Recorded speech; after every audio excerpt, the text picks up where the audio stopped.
Assalamualaikum warahmatullahi wabarakatuh. Salam Om Swastiastu, Namo Buddhaya, salam kebajikan, salam sejahtera bagi kita semua. Yang terhormat Menteri Pendidikan dan Kebudayaan Bapak Nadiem Makarim, yang terhormat Rektor UI Bapak Hasanuddin, serta teman-teman dari generasi muda yang hadir pada acara kali ini. Pertama-tama, marilah kita panjatkan puja dan puji syukur kehadirat Tuhan Yang Maha Esa, sehingga kita semua masih dapat berkumpul pada acara kali ini, yaitu untuk memperingati budaya Indonesia. Sebelumnya, perkenalkan, nama saya Meli Santika Putri selaku pemateri pada acara kali ini. Di sini saya akan membahas betapa pentingnya pelestarian budaya. Di era globalisasi saat ini, perubahan teknologi semakin canggih, kemudahan akses informasi turut serta membawa perubahan kepada kebudayaan manusia.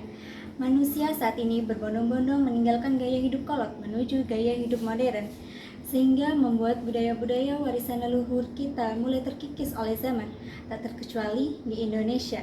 Berbicara mengenai budaya, Indonesia terkenal dengan ribuan budayanya yang tersebar di seluruh wilayah, mulai dari Sabang sampai Merauke. Ada banyak kebudayaan Nusantara yang patut dilestarikan, di antaranya batik, angklung, gamelan, wayang, dan masih banyak lagi. Budaya Nusantara telah menjadi magnet bagi para wisatawan mancanegara.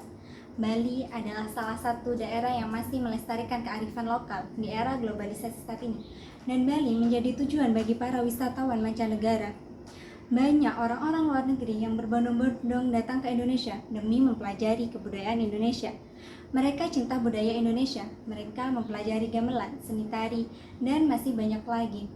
Tidak kaget jika Indonesia menjadi sorotan dunia dan menjadi salah satu negara dengan keragaman budayanya.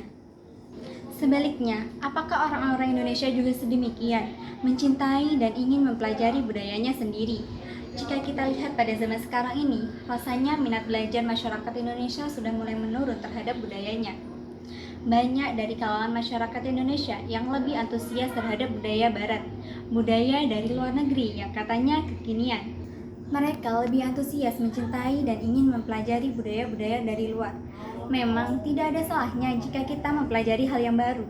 Namun, dalam konteks ini, kita tidak boleh melupakan dan menyisihkan budaya Indonesia yang sudah ada di negara kita sendiri. Di era modern seperti sekarang ini, eksistensi kebudayaan asli Indonesia sudah mulai tergerus oleh budaya-budaya asing yang berhasil masuk ke Indonesia, sehingga membuat masyarakat, terutama generasi muda, lebih tertarik untuk mengikuti tren kebudayaan asing daripada budaya Indonesia sendiri. Lebih miris lagi, generasi muda saat ini memandang kebudayaan asli Indonesia adalah hal yang kuno, sehingga mereka lebih memilih untuk mengikuti tren luar negeri. Contohnya, K-pop, budaya berpakaian ketat dan terbuka, budaya mengonsumsi makanan cepat saji atau junk food, dan masih banyak lagi budaya luar negeri yang berhasil mempengaruhi masyarakat Indonesia, sehingga membuat masyarakat lalai dengan budayanya sendiri. Banyak dari kita yang tidak mengetahui sebenarnya kebudayaan apa saja yang kita miliki. Jika kita tidak memelihara kebudayaan yang kita miliki, budaya akan menghilang dan diakui oleh negara lain.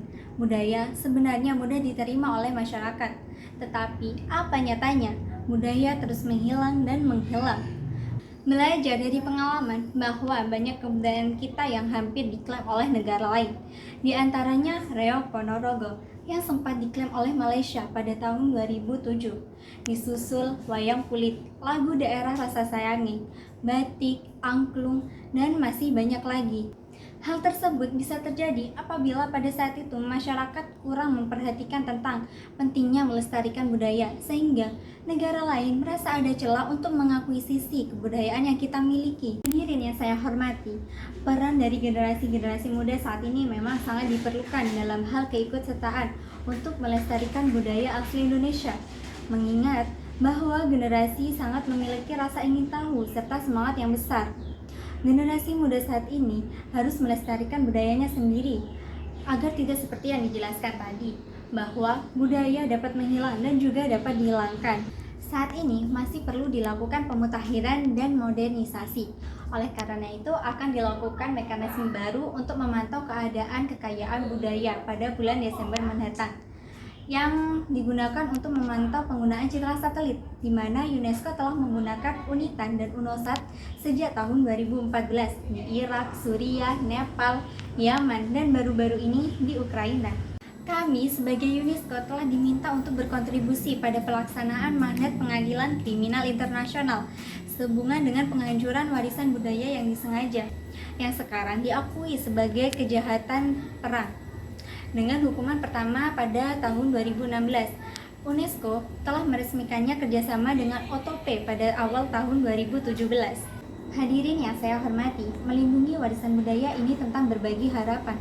Sudah saatnya kita sadar dan membuka mata bahwa sebenarnya kebudayaan yang Indonesia miliki tidak kalah dengan kebudayaan asing. Sebagai generasi muda warga negara Indonesia yang baik, kita harus bangga memilikinya. Saya berharap agar budaya terus lestari sampai akhir hayat ini, agar anak cucu kita dapat merasakan dan mengetahui kebudayaan yang kita miliki. Lestarikan budaya sebagai ungkapan wujud syukur kepada Tuhan Sang Maha Pencipta.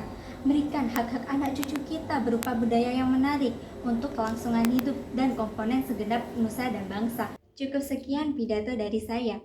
Mohon maaf apabila ada hal-hal yang kurang berkenan di hati Anda. Akhirnya tiada kata selain kata ucapan terima kasih kepada Anda semua. Wassalamualaikum, salam, Om Swastiastu, Namo Buddhaya, salam kebajikan, salam sejahtera bagi kita semua.